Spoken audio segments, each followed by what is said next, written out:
Je m'appelle Brandon, j'ai 32 ans, et mes parents ont organisé mes funérailles il y a 12 ans alors que j'étais encore bien vivant. Avant que je ne vous raconte la nuit où je suis rentré dans leur vie avec un avis de saisie à la main, faites-moi savoir d'où vous regardez dans les commentaires ci-dessous. C'était un mardi après-midi, le genre de journée grise et couverte qui fait que la vitre de mon bureau d'angle ressemble à un bouclier contre le monde. Je me tenais près de la fenêtre, regardant le trafic semblable à des fourmis du centre-ville de Chicago. Mon reflet me fixait. Un homme en costume 3 pièces qui coûtait plus cher que ce que mon père gagnait en un an. Je suis le PDG de Nova, une entreprise de logistique technologique qui vient d'entrer en bourse la semaine dernière. Mon visage était en couverture de Forbes. Mon compte en banque ressemblait à un numéro de téléphone. J'avais tout. Le pouvoir, le respect, le contrôle. Mais lorsque mon téléphone a vibré sur le bureau en acajou, ce contrôle s'est brisé en un instant. Je l'ai pris, m'attendant à un message de mon avocat concernant l'acquisition d'un nouvel entrepôt. Au lieu de cela, j'ai vu un nom que je n'avais pas vu depuis plus d'une décennie. Un nom qui appartenait à un fantôme. Maman. Mon pouce a plané au-dessus de l'écran. Mon cœur martelait mes côtes. Une réaction physique que je pensais avoir maîtrisée il y a des années. Le message était court, brutal dans son audace. Rentre à la maison. Dîner d'urgence à 19 h. Ne sois pas en retard. Nous devons parler de la famille. J'ai fixé ces mots jusqu'à ce qu'ils deviennent flous. Maison. Elle a utilisé ce mot comme s'il signifiait quelque chose, comme si ce n'était pas un endroit où il m'avait effacé. J'ai déverrouillé mon téléphone et j'ai ouvert un signet enregistré dans mon navigateur privé. C'était une archive numérique de la Gazette d'Oakbrook d'il y a 12 ans. J'ai fait défiler jusqu'à la section nécrologique. C'était là.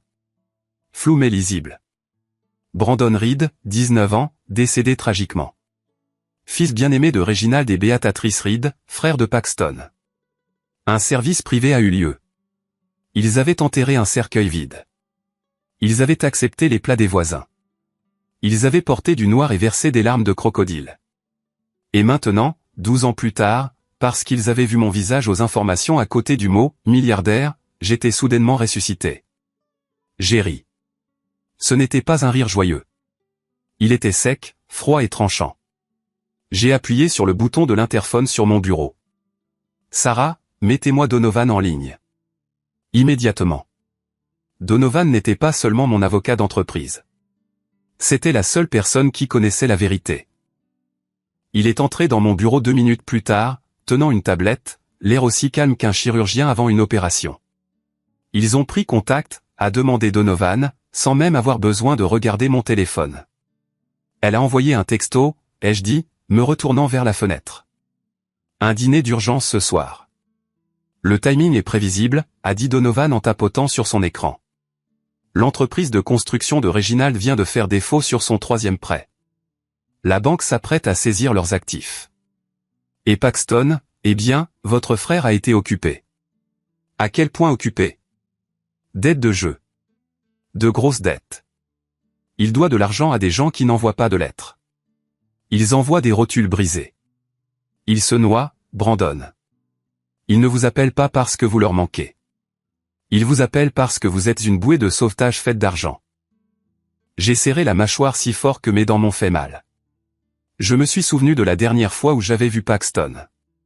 Il avait 16 ans, pleurant sur le siège passager de la berline de notre père, sentant la vodka bon marché et la peur. C'était l'enfant prodige, celui qui ne pouvait rien faire de mal. J'étais juste la pièce de rechange, le bouc émissaire. Avons-nous le dossier prêt? Ai-je demandé. Donovan a hoché la tête. Projet Phoenix. J'ai acquis l'hypothèque de leur maison ce matin auprès de la banque. J'ai aussi racheté le privilège sur l'entreprise de Reginald. Techniquement, vous possédez tout. Le toit au-dessus de leur tête, les voitures dans leur allée, et les chemises sur leur dos. Et l'avis de saisie? Rédigé, notarié, prêt à être signifié. Donovan a fait une pause, me regardant avec une rare expression d'inquiétude. Êtes-vous sûr de vouloir faire ça vous-même? Je peux envoyer un huissier. Vous n'avez pas à mettre les pieds dans cette maison. Je me suis retourné. J'ai de nouveau aperçu mon reflet. Je n'étais plus le garçon effrayé de 19 ans. Je n'étais pas la victime. Non, ai-je dit en boutonnant ma veste. Ils ont invité Brandon Reed à dîner. Ce serait impoli de ne pas se présenter. Faites amener la voiture. La fantôme. La fantôme? Donovan a haussé un sourcil. Subtil. Je ne vise pas la subtilité, Donovan. Je vise l'impact. J'ai attrapé l'épaisse enveloppe Kraft de la main de Donovan. Elle semblait lourde. À l'intérieur se trouvaient les papiers de saisie, les défauts de prêt et l'acte de décès de mon ancienne vie. En me dirigeant vers l'ascenseur, mon esprit a dérivé. Pas vers la salle de conseil, la bourse ou les négociations salariales que je menais quotidiennement, mais vers le froid mordant de cette nuit il y a 12 ans. J'avais besoin de me souvenir. J'avais besoin de la colère. C'était le carburant qui m'avait poussé à construire un empire. Et ce soir, ce serait le carburant qui brûlerait le leur jusqu'aux fondations. Sarah, ai-je dit en passant devant le bureau de mon assistante, annulez mes réunions de demain. Je pourrais être occupé à organiser des funérailles. Elle a eu l'air choquée. Des funérailles, monsieur? Qui est décédé? Personne pour l'instant, ai-je dit en entrant dans l'ascenseur. Mais un héritage est sur le point de l'être. La descente vers le garage a été silencieuse. J'étais assis à l'arrière de la Rolls-Royce, le cuir doux et sentant le succès. Pendant que le chauffeur naviguait dans les rues de la ville, se dirigeant vers la banlieue d'Oakbrook, j'ai fermé les yeux. Le message de ma mère brillait toujours sur l'écran de mon téléphone. Ne sois pas en retard. J'ai regardé ma montre. C'était une Patek Philippe qui valait plus que le fonds d'études qu'il m'avait volé. Ne t'inquiète pas, maman, ai-je chuchoté à la voiture vide. Je ne manquerais ça pour rien au monde. Ce soir n'était pas juste un dîner. C'était une exécution. Et j'étais à la fois le juge et le bourreau. La Rolls-Royce glissait sur l'autoroute, la suspension absorbant chaque bosse, m'isolant de la réalité de la route, mais elle ne pouvait pas m'isoler du souvenir. Alors que la ligne d'horizon de la ville s'estompait derrière moi et que les arbres familiers et suffocants d'Oakbrook apparaissaient, le flashback m'a frappé comme un coup physique. Il y a 12 ans, la veille de Noël. Ce n'était pas une nuit silencieuse. C'était des cris. J'avais 19 ans. Je venais de rentrer de mon service à la station-service. J'économisais. Chaque dollar allait dans une boîte à chaussures sous mon lit parce que mes parents avaient été clairs. Le fonds d'études était pour Paxton. Paxton, qui avait 16 ans et échoué en algèbre. Paxton, qui avait le charme d'un politicien et la boussole morale d'un requin. J'étais la déception parce que je voulais coder des logiciels au lieu de jouer au football. Je suis entré dans la maison en secouant la neige de mes bottes et je me suis figé. Le salon était en plein chaos. Ma mère, Béatatrice, faisait les 100 pas, les mains dans les cheveux. Mon père, Réginald, était au téléphone, sa voix un grognement bas et terrifiant. Et il y avait Paxton, assis sur le canapé, sanglotant, le visage pâle, sentant la distillerie. Qu'est-ce qui s'est passé, ai-je demandé. Maman m'a regardé, les yeux hagards. Il a pris la voiture, la berline. Et alors, ai-je haussé les épaules. Il a son permis. Papa va juste lui crier dessus. Il a heurté quelque chose, Brandon. Papa a raccroché le téléphone et s'est tourné vers moi. Son visage était rouge, les veines saillantes sur son cou. Il n'a pas juste heurté une boîte aux lettres. Il a heurté une vitrine de magasin. Il y avait quelqu'un à l'intérieur. Il ne bouge pas, mon estomac s'est noué. Vous avez appelé la police, n'est-ce pas?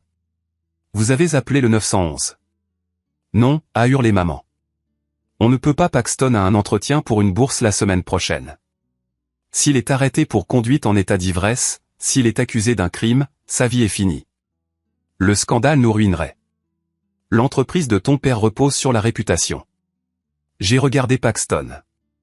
Il ne voulait pas croiser mon regard. Je ne voulais pas, a-t-il balbutié. La route était verglacée.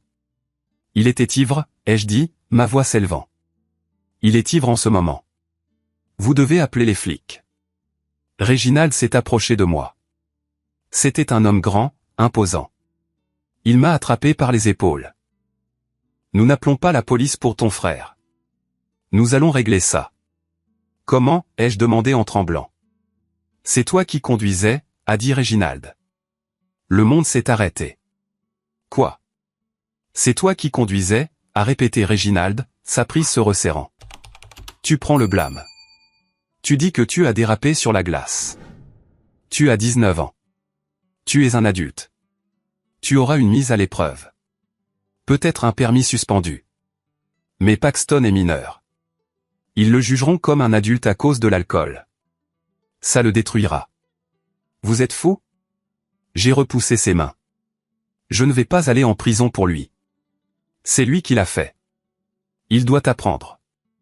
C'est ton frère, a crié maman en m'attrapant le bras. Tu dois le protéger. Tu es le plus âgé. C'est ton devoir. Non. J'ai reculé. Je ne le ferai pas, le visage de Réginald est devenu froid. D'un froid mortel et silencieux. Si tu ne fais pas ça, Brandon, tu n'as pas de famille. Tu sors par cette porte et tu es mort pour nous. Vous bluffez, ai-je dit, les larmes me piquant les yeux. Et c'est pour voir, a ricané Réginald. Je signalerai la voiture comme volée. Je dirai que tu l'as prise. Je leur dirai que c'est toi qui buvais. Qui vont-ils croire? L'homme d'affaires et sa femme ou le gamin qui travaille dans une station-service et refuse d'aller en école de commerce? Je les ai regardés, vraiment regardés. J'ai vu la peur dans les yeux de Paxton, mais j'ai aussi vu le droit. Il savait qu'il le sauverait. Il savait que j'étais jetable. Je pars, ai-je dit. Et je dirai la vérité si on me le demande. Alors pars, a aboyé Réginald. Mais si tu ouvres la bouche, je dépenserai chaque centime que j'ai pour t'enterrer sous les frais de justice. Je te ruinerai. Tu n'es rien sans nous. J'ai couru à l'étage, attrapant mon sac à dos. Je n'avais pas grand-chose, juste mon ordinateur portable et quelques vêtements. En descendant l'escalier de service, une main a attrapé mon poignet. C'était grand-mère Edith.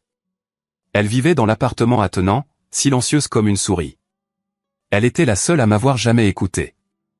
Prends ça, a-t-elle chuchoté, en me glissant un billet de 50 $ froissé dans la main. Et puis elle a pressé autre chose. Un petit appareil argenté.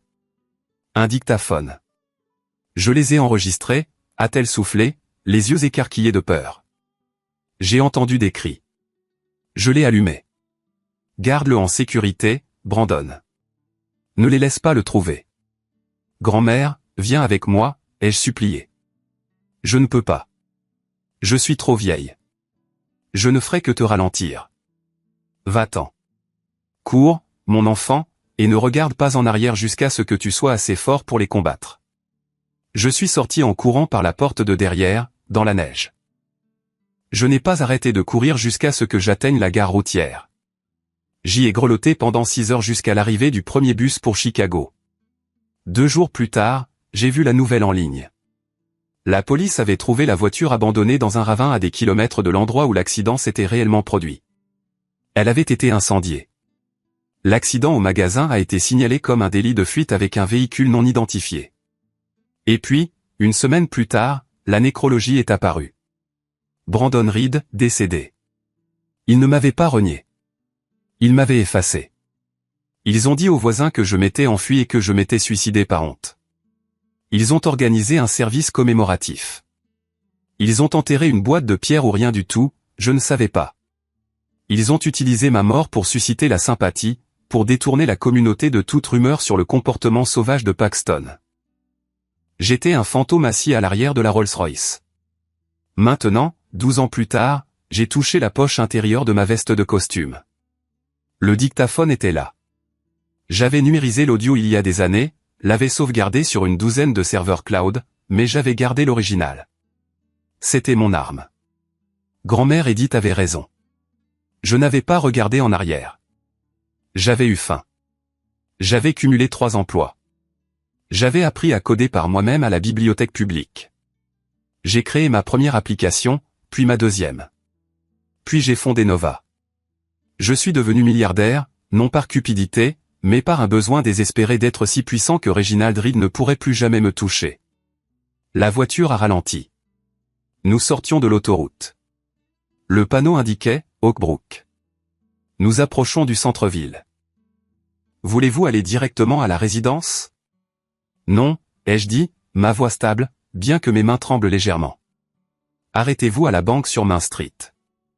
J'ai un dernier clou à planter dans le cercueil. J'ai regardé par la fenêtre les rues familières. Elles semblaient plus petites maintenant, plus minables. Ou peut-être que je les avais juste dépassées. Ils pensaient m'avoir enterré. Ils pensaient que le scandale était mort et enterré. Mais les fantômes ont une façon de revenir vous hanter, surtout quand ils ont le meilleur avocat que l'argent puisse acheter. La Rolls-Royce tournait au ralenti tranquillement dans le parking de la First National Bank d'Oakbrook. Elle ressemblait à un vaisseau spatial qui aurait atterri dans un champ de maïs, élégante, noire et complètement déplacée parmi les pick-up rouillés et les berlines familiales. Donovan m'attendait à l'intérieur de la banque. Il avait pris l'avion d'entreprise en avance pour finaliser les formalités. J'ai ajusté ma cravate, pris une grande bouffée d'air climatisé recyclé, et je suis sorti.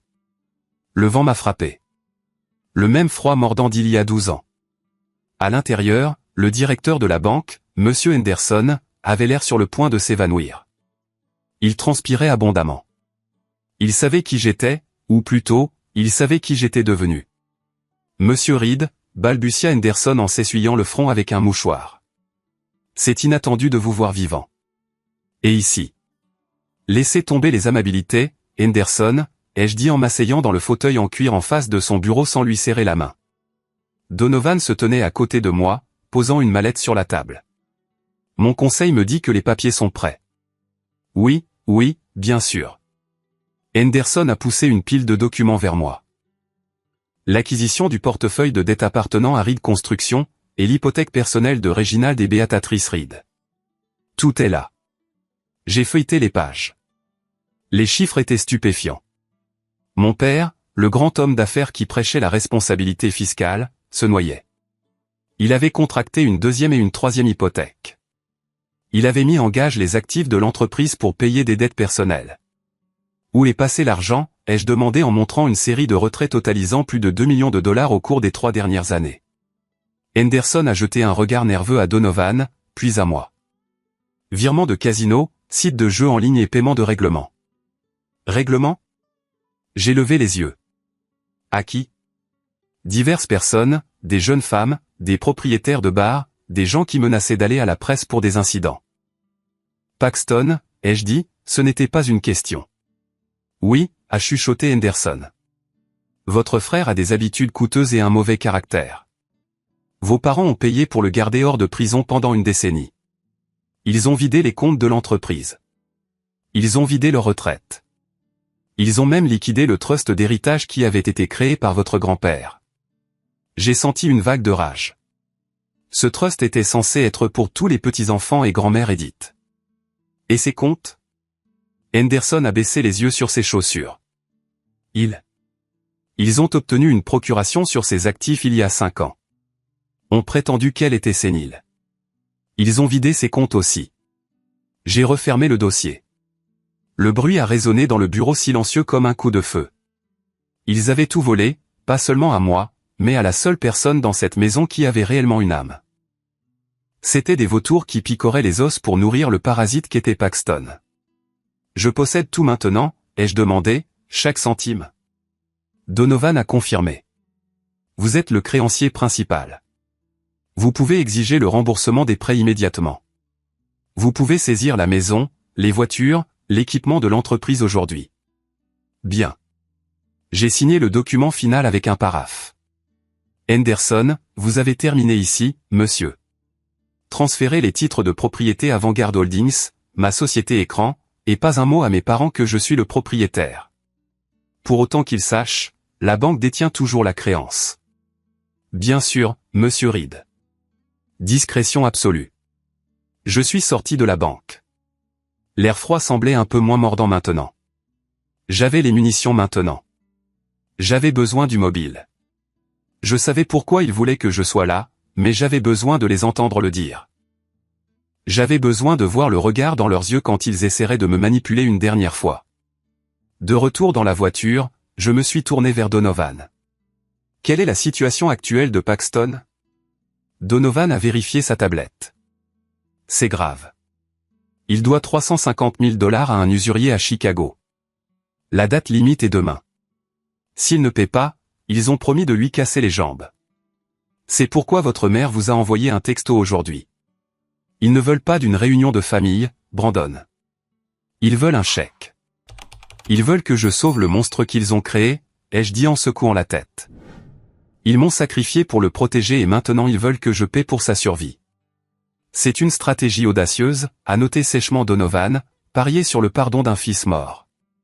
Ils ne me croient pas intelligent, ai-je dit en regardant les maisons passer.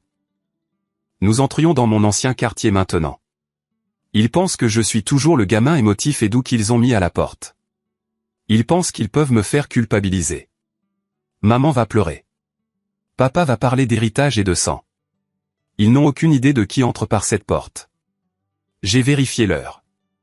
18h55, déposez-moi, ai-je dit au chauffeur, et Donovan, vous restez dans la voiture. Donnez-moi 10 minutes à l'intérieur seul. Puis, quand je vous donnerai le signal, quand je vous enverrai un dessert par texto, vous entrez avec les papiers de saisie. Compris, a dit Donovan. Et la police les a en attente. J'ai le sentiment que Paxton ne va pas bien prendre la nouvelle. La voiture a tourné sur Maple Avenue. Les maisons étaient décorées pour Noël. Des Pères Noël gonflables, des lumières scintillantes, des rennes en plastique. C'était une façade de perfection suburbaine. Nous nous sommes arrêtés au numéro 42, ma maison d'enfance. Elle avait l'air fatiguée. La peinture s'écaillait légèrement près des gouttières. La pelouse n'était pas aussi bien entretenue que dans mes souvenirs. Mais il y avait une nouvelle Mercedes dans l'allée, louée sans aucun doute, et une énorme couronne sur la porte. Mon estomac s'est noué, un mélange d'anxiété et d'adrénaline. C'était la maison où j'avais appris à faire du vélo. C'était la maison où j'avais eu mon premier baiser sur le porche. Et c'était la maison où mon père m'avait regardé dans les yeux et m'avait dit que je n'existais pas. Prêt, monsieur, a demandé le chauffeur. J'ai ajusté mes boutons de manchette. J'ai vérifié l'enregistreur dans ma poche une dernière fois. Allons-y, je suis sorti de la voiture. La rue était silencieuse, à l'exception du bourdonnement du moteur de la Rolls-Royce. De l'autre côté de la rue, Madame Gable sortait ses poubelles. Elle s'est figée en voyant la voiture. Puis elle m'a vu. Le sac lui a échappé des mains, déversant des ordures sur la neige. Brandon, a-t-elle haleté, sa voix portant à travers la rue silencieuse. C'est. Oh mon Dieu, je pensais qu'ils avaient dit que tu étais mort. Joyeux Noël, Madame Gable, ai-je lancé, ma voix douce et confiante. Il s'avère que les rumeurs étaient grandement exagérées. Elle s'est signée, me regardant comme si j'étais un démon. Peut-être que je l'étais. J'étais certainement là pour punir les méchants. J'ai remonté l'allée. La neige crissait sous mes chaussures en cuir italienne. Chaque pas semblait lourd, chargé de 12 ans de silence. J'ai atteint la porte d'entrée. Je n'ai pas frappé. Je n'ai pas sonné. J'ai tourné la poignée. Elle n'était pas verrouillée. J'ai pris une profonde inspiration, j'ai poussé la porte et je suis entré dans la fosse aux lions. L'odeur m'a frappé en premier. Peau pourrie et dinde rôtie. C'était l'odeur d'un mensonge. Ça sentait comme tous les joyeux Noël que nous avions fait semblant d'avoir. Avant que les cris ne commencent. Je suis entré dans le hall. La maison était calme. Béatatrice, c'est la livraison de nourriture? La voix de mon père a retenti du salon. Elle n'avait pas changé. Elle avait toujours ce ton rude et autoritaire qui me faisait sursauter. Je n'ai pas répondu. Je suis simplement entré dans le salon. Ils étaient tous là. Réginald était assis dans son fauteuil, tenant un verre de scotch. Il avait l'air plus vieux, les cheveux plus fins, le visage bouffi par le stress et l'alcool. Béatatrice arrangeait des serviettes sur la table basse. Elle portait une robe trop serrée et trop scintillante, essayant désespérément de s'accrocher à une jeunesse qui avait fui depuis longtemps. Et Paxton, il se tenait près de la cheminée. Il avait l'air affreux, maigre, pâle, avec des cernes sous les yeux qu'aucune crème hydratante coûteuse ne pouvait cacher. Il était nerveux, sa jambe rebondissant nerveusement. Réginald a levé les yeux. Le verre lui a glissé des doigts. Il a heurté le tapis avec un bruit sourd, renversant du liquide ambré partout. « Bonjour, père », ai-je dit. Silence. Un silence absolu et suffocant. On pouvait entendre l'horloge tic-taquer sur la cheminée. Brandon, a murmuré maman. Elle a laissé tomber les serviettes. Ses mains ont volé à sa bouche. Pendant une seconde, j'ai vu un véritable choc. Puis le masque s'est mis en place. L'actrice est entrée en scène. Oh mon Dieu, Brandon. Elle s'est précipitée vers moi, les bras grands ouverts, les larmes lui montant instantanément aux yeux. Mon bébé, tu es à la maison. Regarde, Réginald, notre garçon est à la maison. Elle a essayé de me serrer dans ses bras. Je n'ai pas bougé. Je n'ai pas ouvert les bras. Je suis resté là comme une statue. Elle s'est heurtée à ma raideur et a reculé, confuse. Ne fais pas ça, ai-je dit doucement. Ne fais pas semblant. Semblant? Elle a cligné des yeux, l'air blessé. Tu nous as tellement manqué. Nous avons prié pour ce jour. Vous avez organisé mes funérailles, maman, ai-je dit en balayant la pièce du regard. J'ai vu la nécrologie. Avez-vous pleuré? Avez-vous choisi un beau cercueil? Nous devions le faire. Réginald s'est levé, retrouvant son sang-froid. Il n'avait pas l'air heureux. Il avait l'air calculateur. Il évaluait mon costume, ma montre, la façon dont je me tenais. Il sentait l'argent. Tu as disparu. Nous pensions que tu étais mort. Nous devions faire notre deuil. Deuil, ai-je répété. C'est comme ça que vous appelez ça? Où étaient ceux de la gestion de crise? Tu es en retard, a dit Réginald, ignorant ma question. Il a montré l'horloge. Nous avions dit 19 heures. Il est 19h10. J'ai ri. J'ai vraiment ri. 12 ans, papa. Et c'est ce que tu dis.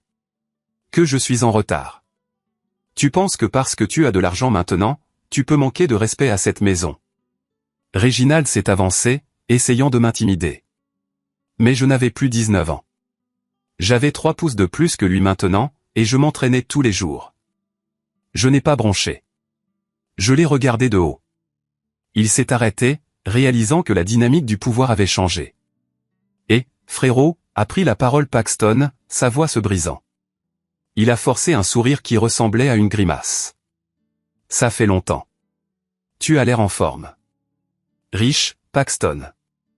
J'ai hoché la tête vers lui. Tu as l'air d'une épave. Son sourire a vacillé. Ouais, eh bien, ça a été une année difficile. J'ai entendu, ai-je dit. Une année coûteuse aussi. Les yeux de Paxton ont filé vers nos parents. Il avait l'air terrifié. Puis j'ai entendu un son qui a brisé mon armure. Le grincement d'un fauteuil roulant. Je me suis retourné. Sortant du couloir se trouvait grand-mère Edith. Elle avait l'air minuscule, frêle. Ses cheveux étaient blancs comme neige, et elle était enveloppée dans un châle tricoté qui avait connu des jours meilleurs. Mais ses yeux étaient vifs. Brandon, a-t-elle croassé? Mon sang-froid s'est fissuré. Je me suis approché d'elle et je me suis agenouillé. Salut, grand-mère. Elle a tendu une main tremblante et a touché mon visage. Ses doigts étaient froids. Je leur ai dit, a-t-elle chuchoté assez fort pour que tout le monde entende. Je leur ai dit que tu n'étais pas mort. Ils ont dit que j'étais folle. Ils ont dit que j'étais sénile. Ils m'ont empêché d'utiliser le téléphone. J'ai embrassé sa main. Je sais. Je suis désolé que ça ait pris autant de temps. L'as-tu gardé? A-t-elle chuchoté en se penchant près de moi. Juste ici. J'ai tapoté la poche de ma poitrine. Elle a souri, une lueur malicieuse revenant dans ses yeux. Bon garçon. Très bien, ça suffit. Béatrice a tapé dans ses mains, sa voix stridente. Mangeons. C'est la veille de Noël. Soyons une famille. Nous avons tellement de choses à nous raconter. Brandon, assieds-toi. Assieds-toi en bout de table.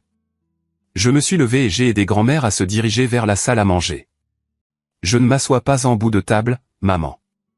C'est pour le maître de maison. C'est toi maintenant, n'est-ce pas? A marmonné Paxton, lorgnant à nouveau ma montre. Nous sommes entrés dans la salle à manger. La table était dressée avec la belle porcelaine, celle que nous n'avions jamais le droit de toucher quand nous étions enfants.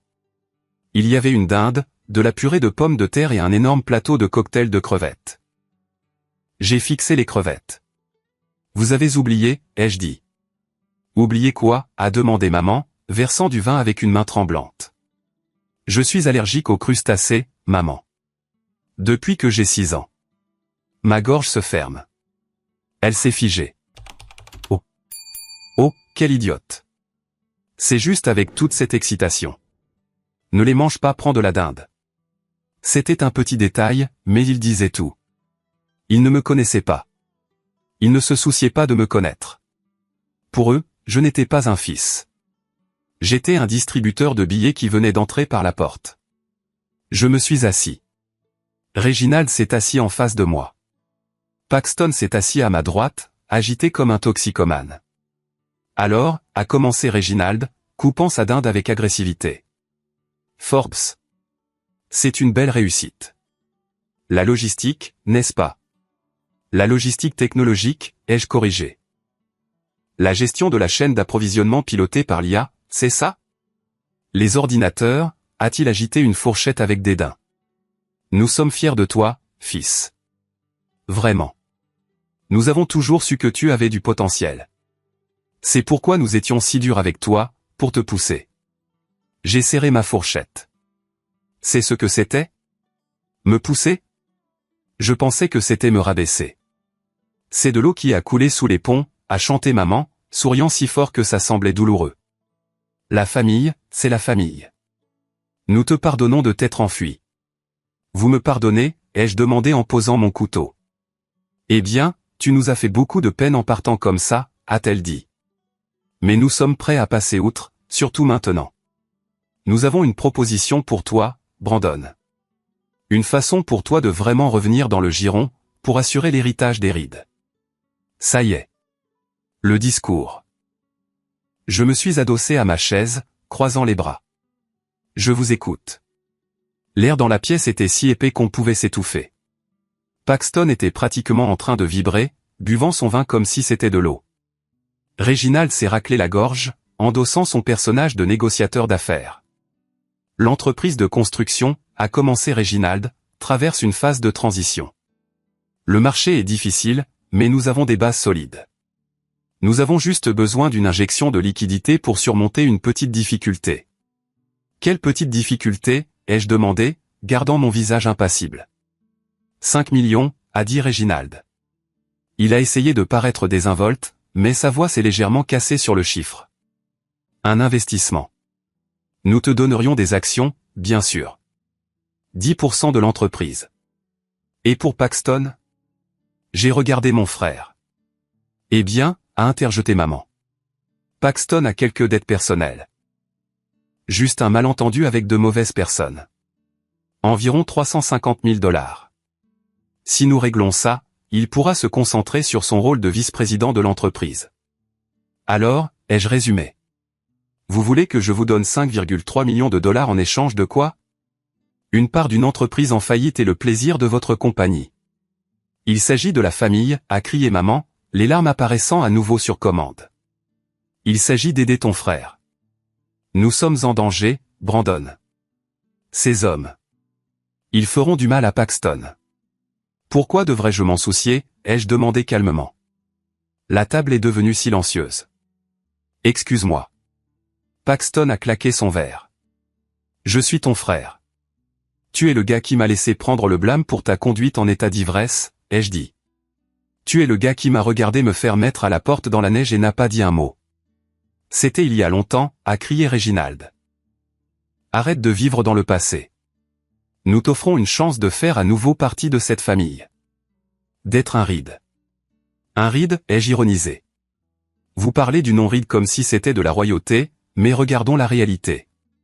Tu es fauché, papa. La banque possède cette maison.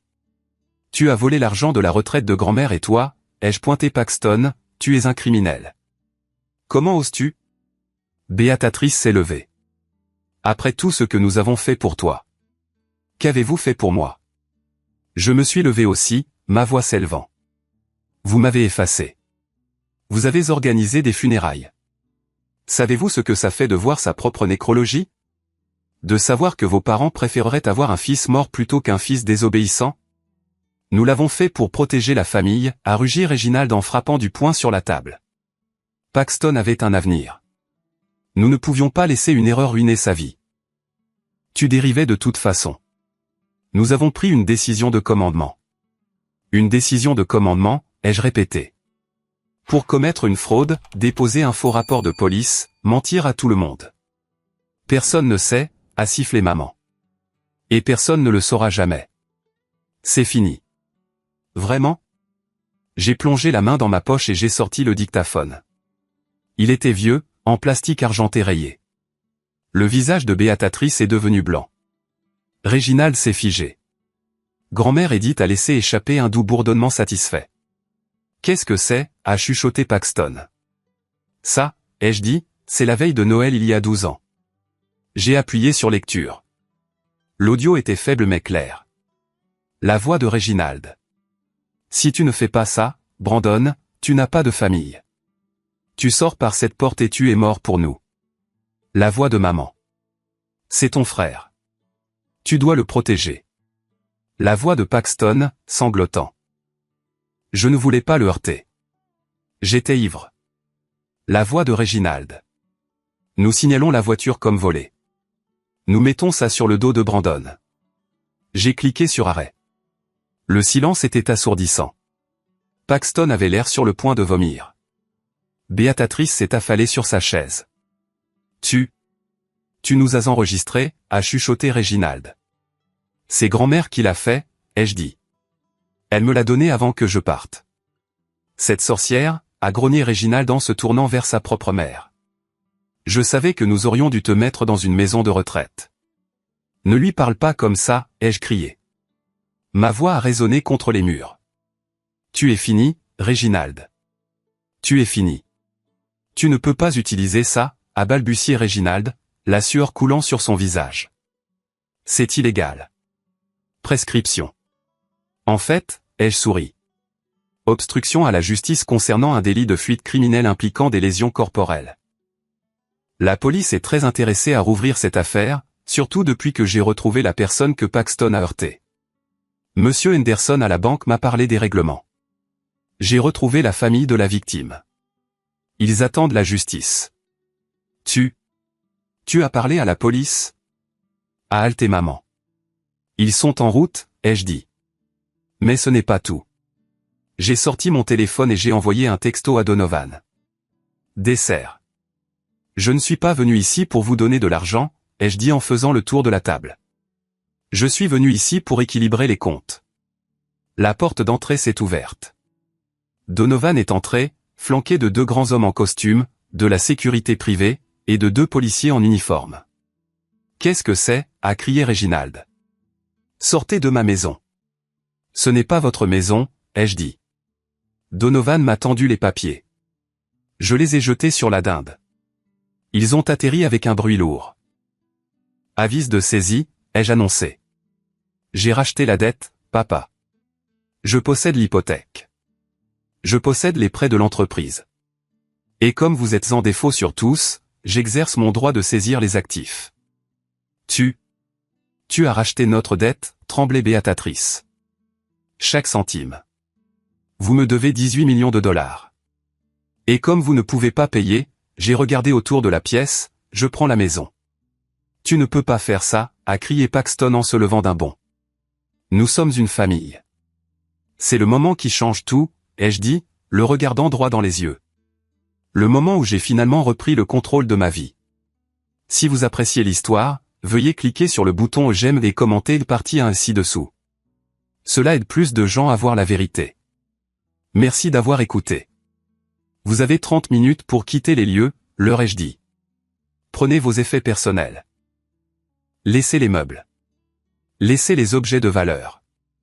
Ceux-ci appartiennent maintenant à la banque, ce qui signifie qu'ils m'appartiennent. C'est de la folie. Réginald s'est jeté sur moi. Les gardes de sécurité sont intervenus instantanément, le bloquant. L'un des policiers s'est avancé vers Paxton. Paxton Reed, a demandé l'officier, nous avons un mandat d'arrêt contre vous concernant une enquête en cours pour délit de fuite et de nouvelles accusations de fraude. Paxton a essayé de s'enfuir par la porte arrière. L'officier l'a plaqué. La table a tremblé. Les verres à vin se sont brisés. Le chaos a éclaté. Le son de Paxton criant en se faisant menotter était un son que je n'oublierai jamais. Ce n'était pas un son joyeux, mais il semblait juste, comme une équation mathématique qui s'équilibre enfin. « Maman, papa, faites quelque chose » a gémi Paxton alors qu'on l'emmenait. Béatatrice sanglotait par terre, s'accrochant à la nappe, entraînant la dinde rôtie avec elle dans un fracas graisseux.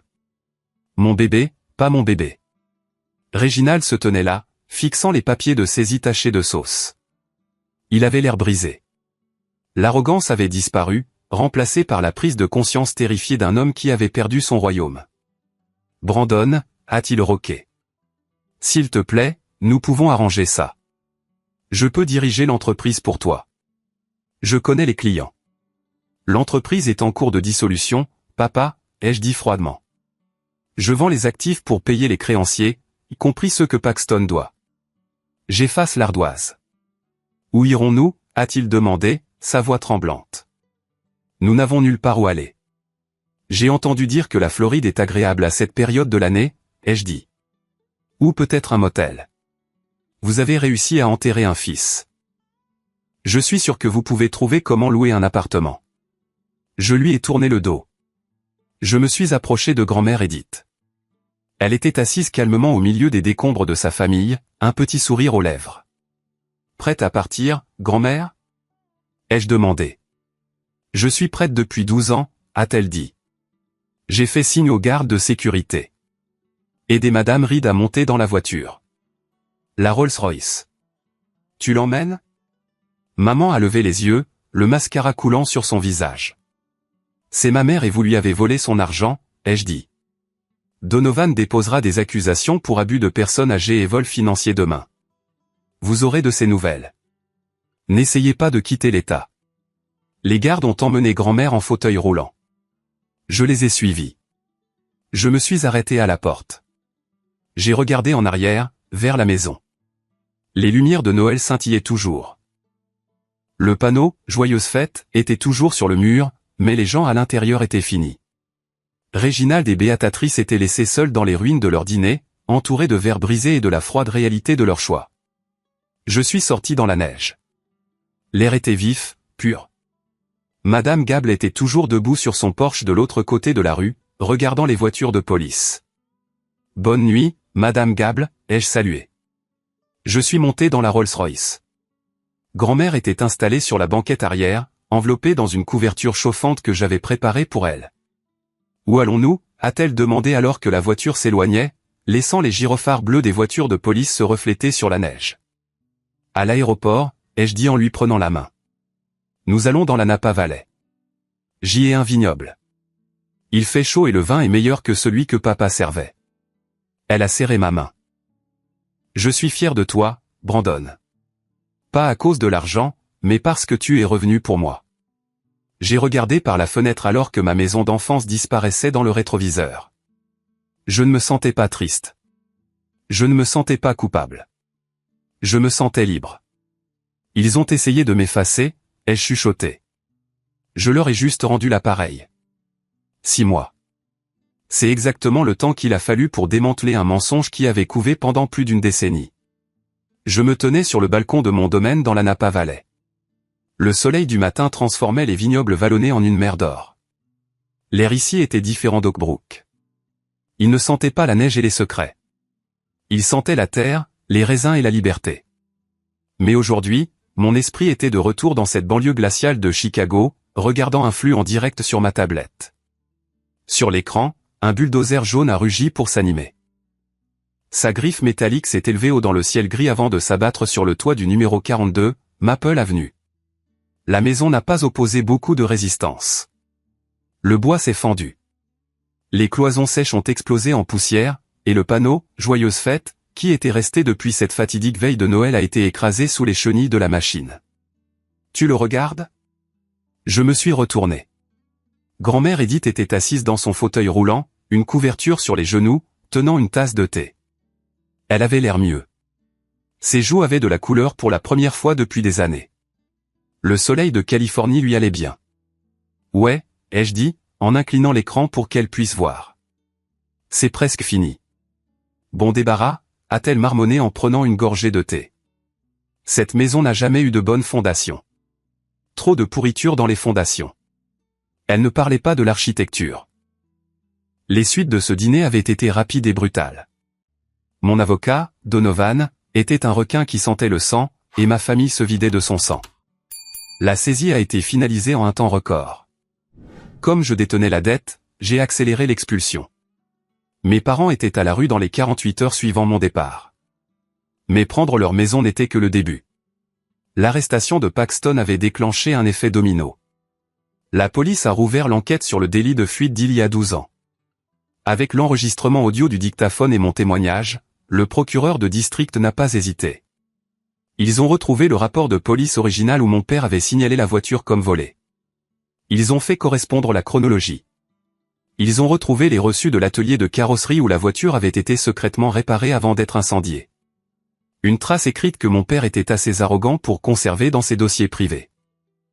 Paxton, fidèle à sa nature, n'a pas tenu 5 minutes en interrogatoire. Il a craqué. Il a pleuré. Il a blâmé tout le monde sauf lui-même. Il a dénoncé nos parents instantanément, détaillant comment ils l'avaient coaché, comment ils avaient payé des témoins, et comment ils avaient orchestré ma mort pour couvrir ses traces. Le cycle des nouvelles a été incessant. La Gazette d'Oakbrook a titré « Le garçon qui a survécu, un milliardaire revient pour exposer le plus sombre secret de sa famille ». Mes parents étaient des parias. Le Country Club a révoqué leur adhésion. Les partenaires commerciaux de Reginald se sont retirés de tous les contrats, invoquant la clause de moralité. Ils étaient socialement et financièrement radioactifs. As-tu entendu parler de la négociation de peine, a demandé grand-mère, en regardant l'écran où le bulldozer aplatissait maintenant le garage. Donovan m'a appelé ce matin, ai-je hoché la tête. Paxton a pris 5 ans dans le pénitencier d'État. Il sera admissible à la libération conditionnelle dans 3 ans s'il se comporte bien, ce qu'il ne fera pas. Papa a été accusé d'obstruction à la justice et de fraude. Il risque 2 ans minimum plus des amendes massives. Et ta mère? Mise à l'épreuve, travaux d'intérêt général, mais elle a tout perdu d'autre, ai-je dit. Ils ont déposé le bilan hier.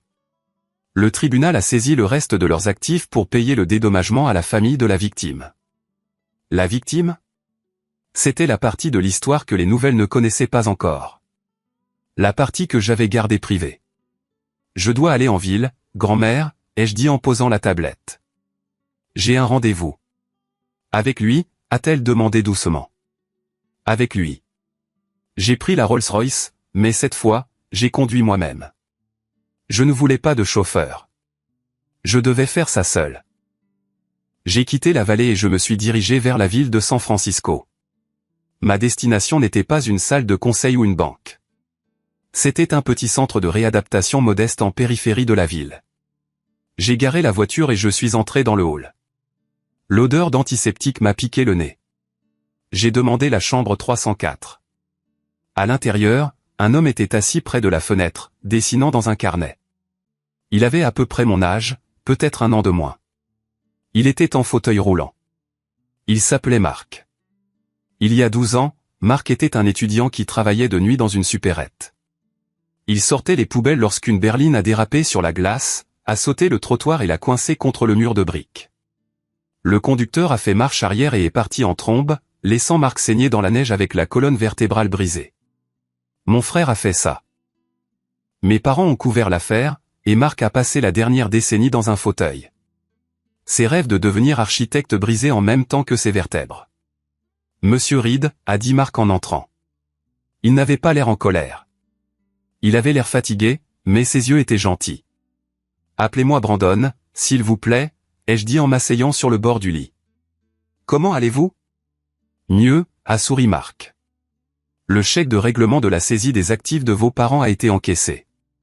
Ça va changer ma vie, Brandon. Je peux me permettre la thérapie physique avancée maintenant. Le traitement par exosquelette robotique en Suisse. Je pourrais peut-être remarcher. Ce n'était pas leur argent, ai-je dit doucement. C'était l'argent qu'ils ont volé à l'entreprise, à ma grand-mère, mais il vous appartient maintenant. Marc a posé son carnet de croquis. Vous savez, quand la police m'a dit ce qui s'était passé, que c'était votre frère qui m'avait heurté et que vos parents vous avaient accusé. J'ai détesté toute votre famille. Je voulais que vous brûliez tous. Je ne vous en veux pas, ai-je dit. Mais ensuite, a continué Marc en me regardant intensément, mon avocat m'a dit quelque chose d'intéressant.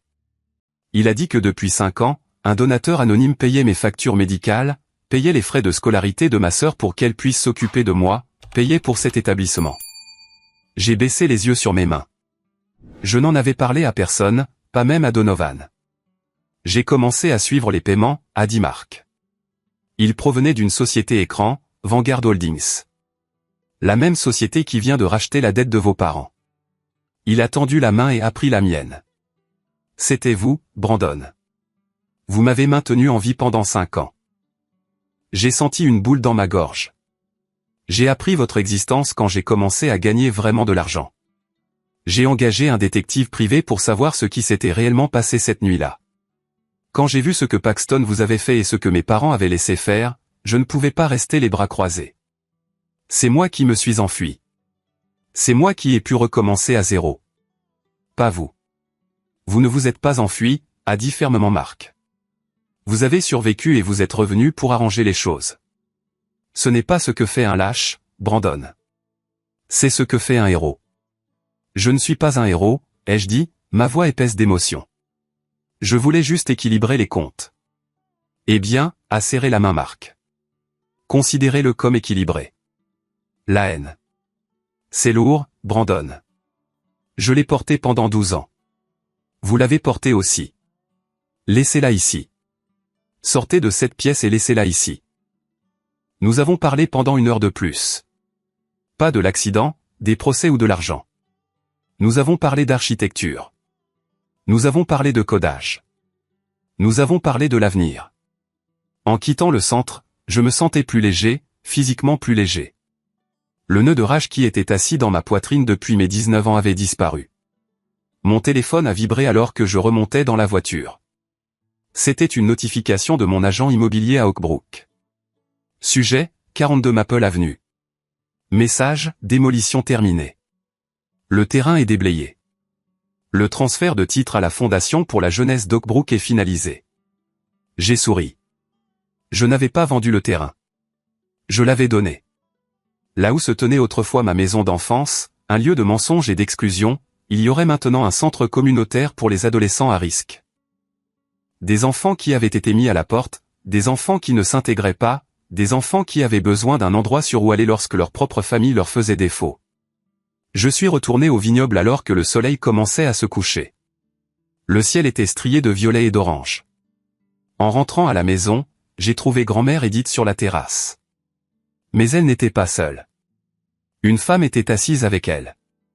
Sarah, mon assistante, que j'avais fait venir de Chicago pour aider à gérer la transition. Et Donovan. Il riait. Une bouteille de notre propre pinot noir était ouverte sur la table. Le voilà, a lancé Donovan en levant un verre. L'homme de l'heure, ou devrais-je dire, l'homme de la décennie. Qu'est-ce qu'on fait, ai-je demandé en montant les marches en pierre. La liberté, a dit Donovan. Et l'avenir. Je viens d'avoir le conseil au téléphone. L'action de NovaStream a augmenté de 15% depuis que l'histoire a éclaté.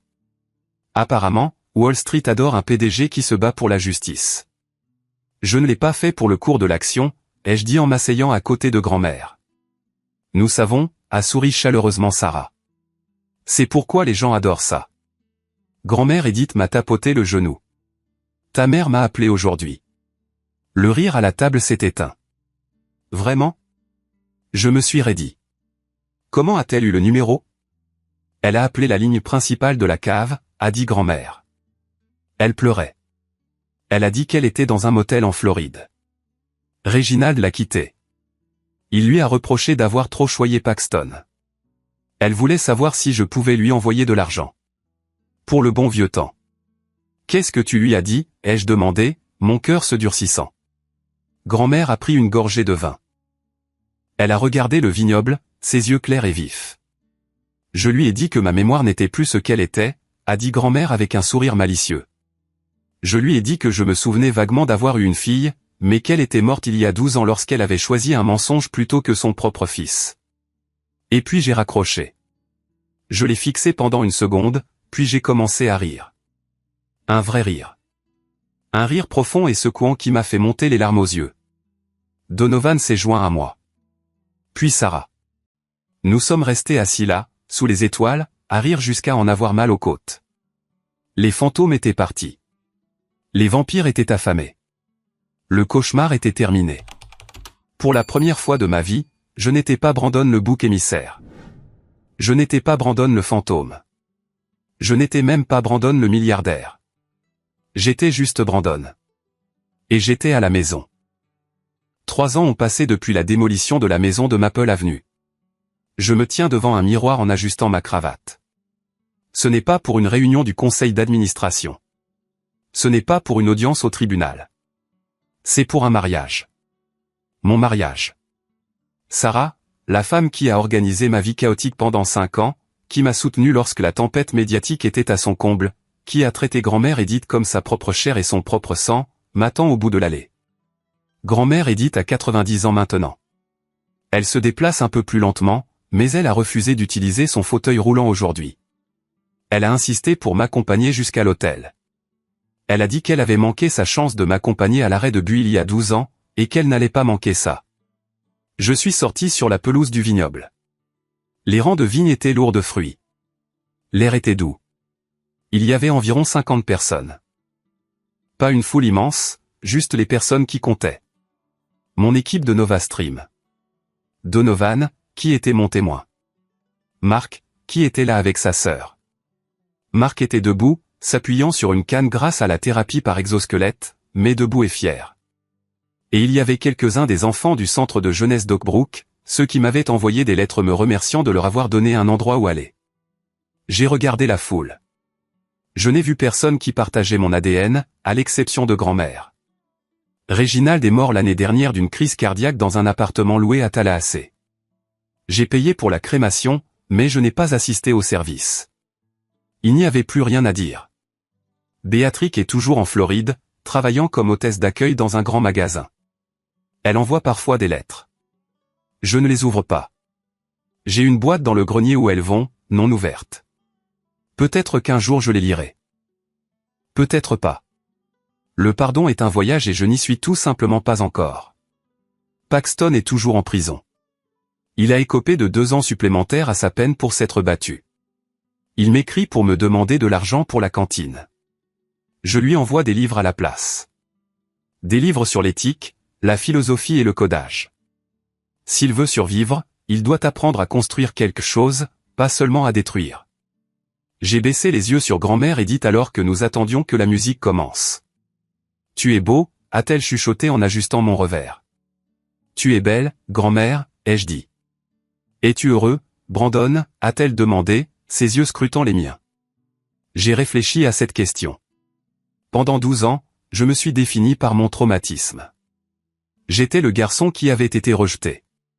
J'étais le garçon qui avait dû mourir pour que son frère puisse vivre. Cette colère était mon moteur. Elle m'a poussé à gagner des milliards. Elle m'a poussé à acheter la Rolls-Royce, à acheter la banque, à racheter leurs dettes. Mais les moteurs finissent par manquer de carburant. La colère brûle salement. Elle laisse de la suie sur votre âme. J'ai réalisé cela au moment où j'ai remis les papiers de saisie. La colère n'a pas disparu. Elle s'est juste dissoute. Elle a laissé un espace vide terrifiant que j'ai dû remplir avec autre chose. Et je l'ai rempli avec ça. Je l'ai rempli avec le vignoble. Je l'ai rempli en aidant Marc à remarcher. Je l'ai rempli avec le centre de jeunesse. Je l'ai rempli avec Sarah. Je le suis, ai-je dit à grand-mère. Je suis heureux. Bien. Elle m'a tapoté la main. Parce que tu as gagné, et je ne parle pas du procès. Je sais, ai-je dit. La musique a commencé. C'était un quatuor à cordes jouant une version acoustique douce d'une chanson que j'écoutais pendant ce long trajet en bus vers Chicago. Nous avons commencé à marcher. J'ai regardé les visages des gens qui me souriaient. On dit qu'on ne peut pas choisir sa famille. C'est le plus grand mensonge jamais raconté. La biologie n'est qu'un billet de loterie. C'est un accident de naissance. La vraie famille, vous la choisissez, vous la méritez, vous la construisez jour après jour par la confiance, par la loyauté et en étant présent quand ça compte. Mes parents ont choisi de m'enterrer.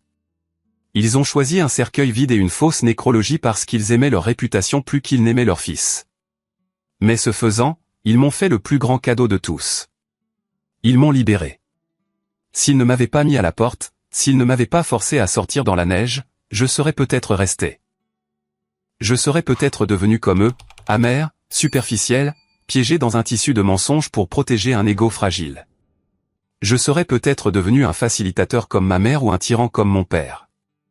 Au lieu de cela, je suis devenu Brandon Reed, l'homme qui a construit un empire à partir de rien. L'homme qui a sauvé sa grand-mère, l'homme qui a transformé une maison des horreurs en un sanctuaire pour les enfants perdus. J'ai atteint l'autel. Sarah s'est tournée pour me regarder, ses yeux brillants. J'ai pris ses mains. Elles étaient chaudes. J'ai pensé au froid de cette veille de Noël une dernière fois. J'ai laissé le souvenir m'envahir, glacial et vif. Et puis je l'ai laissé partir. J'ai expiré et le froid a quitté mon corps, remplacé par la chaleur du soleil de Californie et de la femme que j'aimais. Mes parents m'ont déclaré mort. Et d'une certaine manière, ils avaient raison. Le garçon qu'ils connaissaient est mort cette nuit-là. Mais l'homme qui se tient ici aujourd'hui n'a jamais été aussi vivant. Waouh, c'était émouvant à raconter. Merci d'être resté avec moi jusqu'à la toute fin de ce voyage. S'il y a une chose que je veux que vous reteniez de mon histoire, c'est celle-ci, votre valeur n'est pas définie par la façon dont votre famille vous traite. Beaucoup d'entre nous s'accrochent à des relations toxiques parce qu'on nous apprend que le sang est plus épais que l'eau. Nous tolérons les abus, la manipulation et le manque de respect parce que nous avons peur d'être seuls. Mes parents m'ont littéralement traité comme si j'étais mort pour protéger leur image. Et pendant des années, j'ai laissé cette douleur me définir. Mais au moment où j'ai réalisé que j'avais le pouvoir, non seulement le pouvoir financier, mais le pouvoir émotionnel de partir et de construire ma propre vie, c'est à ce moment-là que je suis vraiment devenu libre. Le succès est la meilleure des vengeances. Oui. Mais la paix est la victoire ultime.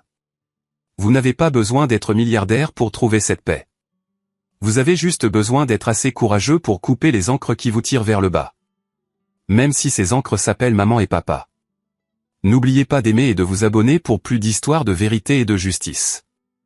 Hay un fuego, ahí está la maldición, y en pedo me acerco al fuego, no me jodas.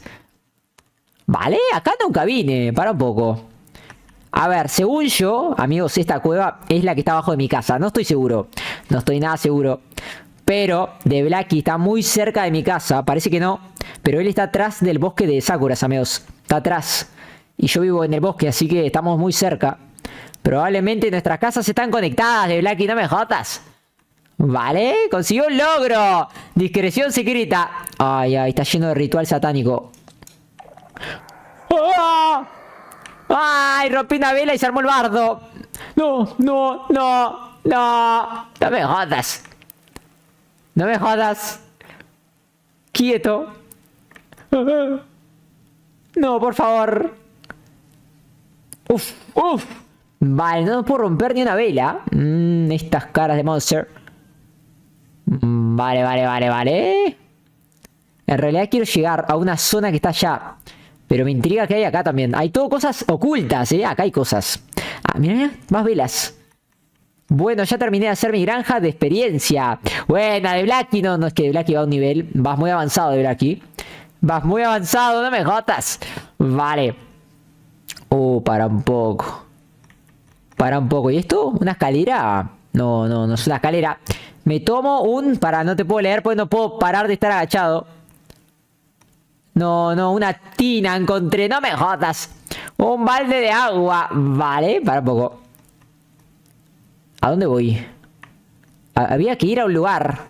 Tenía un objetivo hace 2 minutos. Se lo perdí de vista. Para un poquito, para un poquito. Me acabo de perder Insta. Estoy perdido. No, no, es que me da miedo meterme en la oscuridad. A ver, traje linternas, pero... A ver, traje antorchas, pero igual, no las puedo colocar. Los cofres, ¿dónde están? No sé, Javito, yo no encuentro nada. ¡Ah, me cabe todo, me cabe todo! Uf. Yo dije, ¿por qué se prendió la luz? No lo sé, Rick. Parece falso, no me jodas. ¿Por qué hay agua acá? No sé qué carajos. Tengo que bajar, ¡Ah! ¡Ay, tengo miedo! Vale. Me voy a mover en secreto. A esta parte no sé si vine. Está muy complicado. Yo me acuerdo que corrí y robé todo. Me acuerdo que saqué la cueva como loco. Esta plantíbula secreta. Vale, me gustaría encontrar un rastro de que yo diga, sí, estuve con Pablo. Pero realmente no sé si hay. Esa estructura está muy extraña. Me falta luz lo que pasa. No veo un carajo. No veo un corno. Esto es raro también. Para, hay una escalera acá. Acá hay una escalera secreta. Para poquito. No, esto es muy difícil, muy difícil. No me extraña que ya hayamos venido con Pablo, amigos. A ver, voy a subir. Ah, no me jodas. Vale, sí, creo que vinimos con Pablo. ¿Por qué hay alfombras ahí? No sé si vine con Pablo o lo hizo de Blacky. No estoy seguro. No hay nada, en serio, no. Me voy a caer, Uf. Zafé como los dioses. Zafé como los dioses. Se prendió. Yo no bajé contigo nunca, creo. No, pero solo bajaste acá. Vos estás viendo el streaming. ¿Algún día llegaste a una cueva así? No me jodas. De Blacky, tengo miedo. Vale. No se puede hacer ruido de Blacky. Si ese ruido te mata al monster. ¡Ah! Vale. Zafé como los dioses. Me desplazo hacia el monster. Como un gusano, por supuesto. No bajé nunca, dice no de Blacky. Si llegas a tirar TP, agachate. No se te ocurra hacer ruido. No pongas una antorcha porque respawnea al monster y te mata. Insta. No, es muy peligroso. Es muy peligroso esta zona. Joder. Tengo miedo. No puedo creer que hayamos saqueado todo con Sisi y con Paulo, amigos. Tiene que estar la entrada de mi casa por acá. La voy a encontrar. Encima voy a llegar a mi casa muy fuerte. Vale, la escalerita. Una escalerita real. Vale, por lo menos acá hay luz. ¡Ay, acá hay lana! Acá hay lana. ¿Y si la rompo? Ah, no hace ruido. Pablo ya se llevó todo seguro, sí, 100%. Pablo se llevó todo a la cresta. Vale, me va a llevar la lana. Yo me llevo toda la lana. Nunca se